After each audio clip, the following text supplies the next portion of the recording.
तो दोस्तों आज हिंदी में बात करूंगा क्योंकि टॉपिक जो है वो जियोपॉलिटिकल भी है लेकिन साथ में हमारा आंतरिक भी है।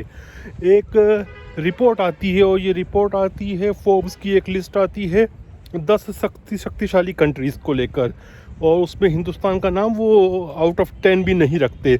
और उसके बाद तो हिंदुस्तान का media it was on fire. मुझे ये लगता है पहली बात तो ये लोग देखते भी नहीं है, समझते भी नहीं है।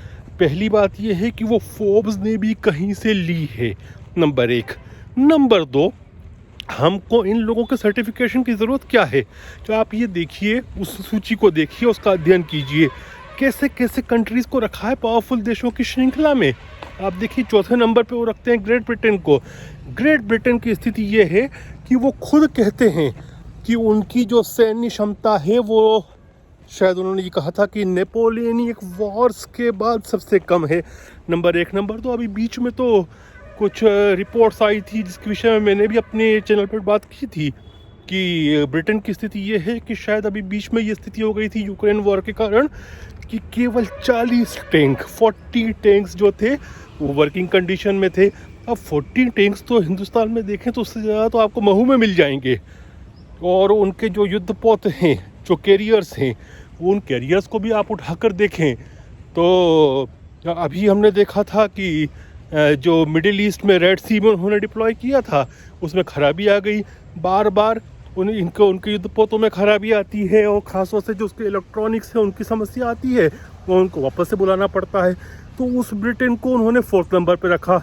और फिर आप देखिए कि जो 10 कंट्रीज़ के नाम रखे उनमें किन किन को रखा है, स्ट्रॉन्ग कंट्रीज़ को जिसमें हिंदुस्तान को नहीं रखते हैं। वो UAE, Saudi Arabia, south Korea. अभी आप देखिए कि UAE और सऊदी अरेबिया को देखिए आप कि उनकी जनसंख्या देख लीजिए और उनकी डिपेंडेंसी यूनाइटेड स्टेट्स पे देख लीजिए, आपको समझ में आ जाएगा। फिर आप साउथ कोरिया को देखिए।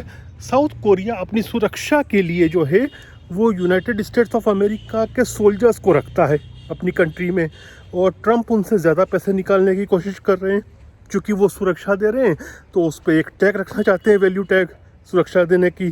फिर वो रखते हैं इसराइल को। इसराइल को आप देख लीजिए, वो एक मिलिटेंट ऑर्गेनाइजेशन, चाहे वो हिजबुल्लाह हो चाहे वो हमास हो, उससे लड़ने के लिए भी उसको यूनाइटेड स्टेट्स के सपोर्ट की ज़रूरत पड़ती है। अब इन सब के कंपैरिजन में हिंदुस्तान को देखिए, हमने चीन को उसकी औकात याद दिला दी। हमने जब भी पाकिस्तान से लड़ाई लड़ी और जब उस समय 1971 के युद्ध को देखो तो पूरी तरह से यूनाइटेड स्टेट्स ऑफ अमेरिका जो था पाकिस्तान के पीछे खड़ा था। फिर भी हमने उसको न केवल हराया बल्कि उसके 2 टुकड़े कर दिए। तो हम वास्तव में 4थे नंबर की सबसे बड़ी महाशक्ति हैं और इसके लिए हमको किसी सर्टिफिकेशन की ज़रूरत नहीं है। लेकिन मुझे दुख होता है कि ट्विटर पर जब मैं देखता हूँ तो बड़े बड़े जर्नलिस्ट बोलते हैं कि फोर्ब्स की लिस्ट में हिंदुस्तान को 10 में भी नहीं रखा। भैया, हमको इनके सर्टिफिकेट की आवश्यकता नहीं है और इसीलिए ये जो संवाद कर रहा हूँ मैं, चूँकि मुझे अपने देश के लोगों से करना है तो मैं हिंदी में कर रहा हूँ, अंग्रेज़ी में नहीं कर रहा। क्योंकि ये जो बात है कि हम इनका सर्टिफिकेशन पश्चिमी देशों का, अमेरिका को क्यों चाहते हैं, ये बात करने के लिए मुझे कोई व्यापक जियोपॉलिटिकल कम्युनिटी की ज़रूरत नहीं है, इसलिए मैं अंग्रेज़ी में नहीं कर रहा। मैं अपने लोगों को कहना चाहता हूँ कि हमारी जो शक्ति है हमारी खुद की है और हमको अमेरिका के सर्टिफिकेशन की आवश्यकता नहीं है।